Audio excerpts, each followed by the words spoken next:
Il était une fois, en 2022, la Sardinia Cup. Ça, tu gardes. Du coup, on fait chacun notre avis de la course. Ouais, ou alors on parle l'un après l'autre, on rebondit. On rebondit. Depuis la vidéo du lancement, la saison de course en Figaro est bien avancée. Et là, on revient tout juste de la Sardinia Cup. Troisième épreuve du championnat de France élite de course au large et qui se courait en double. Et avec Pierrot, c'est la deuxième fois qu'on y participait.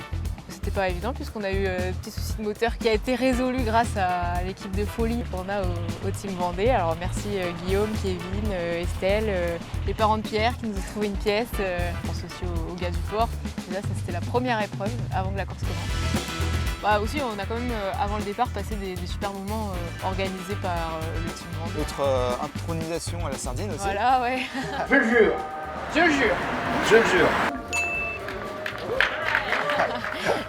Merci à eux, à la confrérie de la Sardine, c'était vraiment sympa et un honneur de faire partie de leur confrérie. À la fraîche. Aujourd'hui, c'est la Pro-Am. Votre ressenti avant le départ de cette course? Écoute, on est un peu stressé. Le vent nous inquiète, mais ça devrait. Ça va bien se On est passer. bien accompagné. Et c'était super chouette comme moment parce que ça nous a permis d'embarquer les partenaires et de leur faire découvrir le bateau, l'ambiance un peu course à bord. Et voilà, je crois qu'ils étaient contents de découvrir ça et de partager ça avec nous, donc c'est top.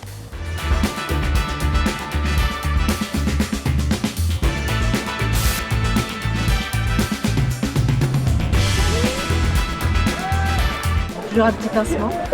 Oui. Ça y est, c'est parti. C'est parti.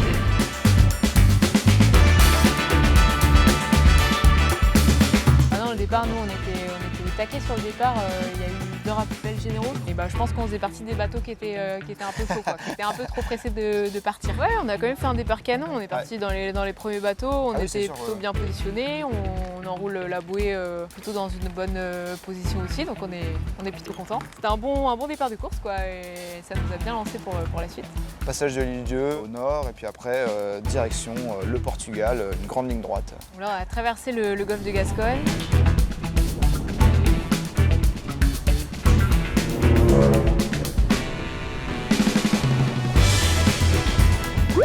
C'est beau.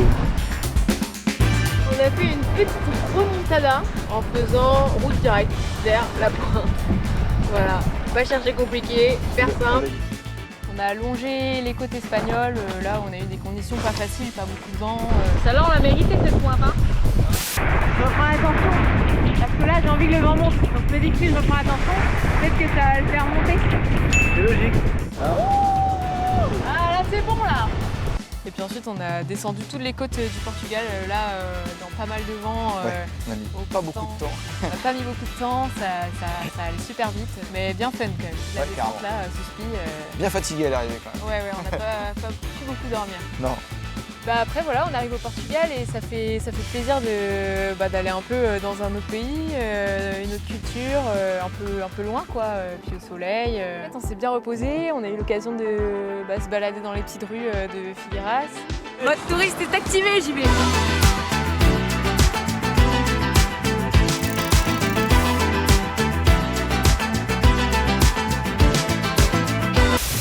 Salut Lucie, est-ce que tu peux nous expliquer un peu c'est quoi tes missions? Les bateaux sont arrivés hier, en l'occurrence toi, et du coup là on est en train de remettre les bateaux en état de marche pour la deuxième étape. C'est principalement m'occuper des réseaux sociaux, t'accompagner aussi dans ta logistique, tes déplacements. Des petits dossiers mais pas grand chose quoi. C'est ça, exactement.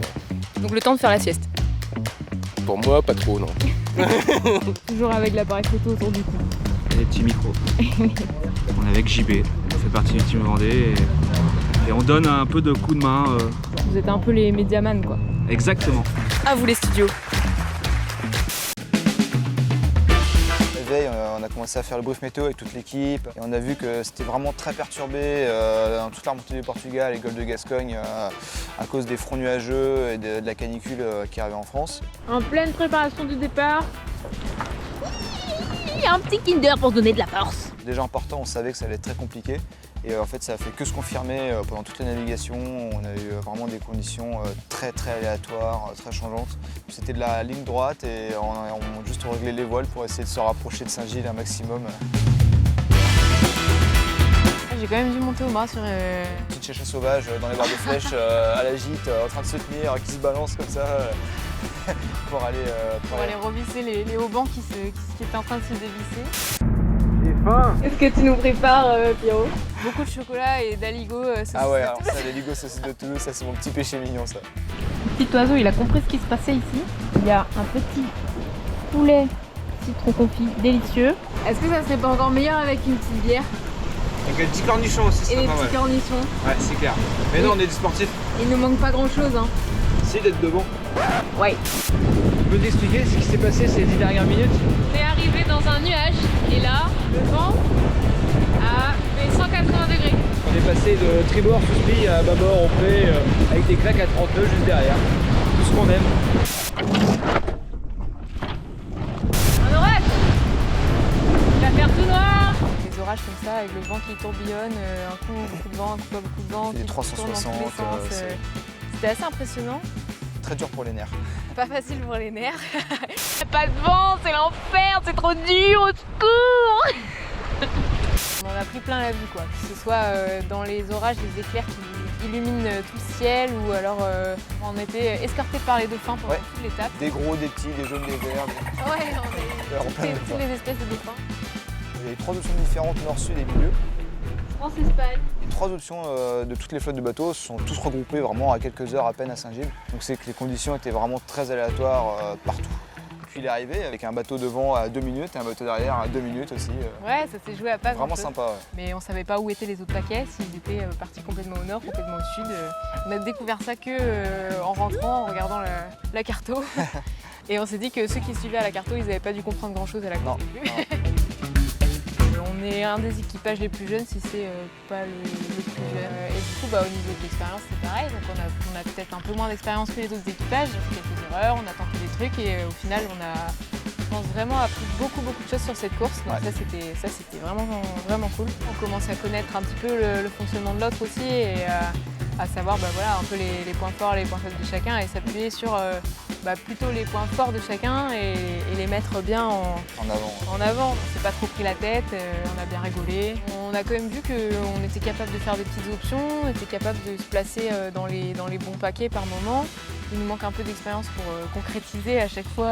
Une deuxième étape aux portes du top 10, c'est quand même Ouais, c'est pas mal. pas mal. On peut peut-être podium des 18e année, quoi. C'est bien compliqué là. Ouais, ça va être compliqué. Et puis trop content d'avoir partagé ça avec Pierrot. Ouais, c'était cool. À remettre. À refaire, ouais, carrément.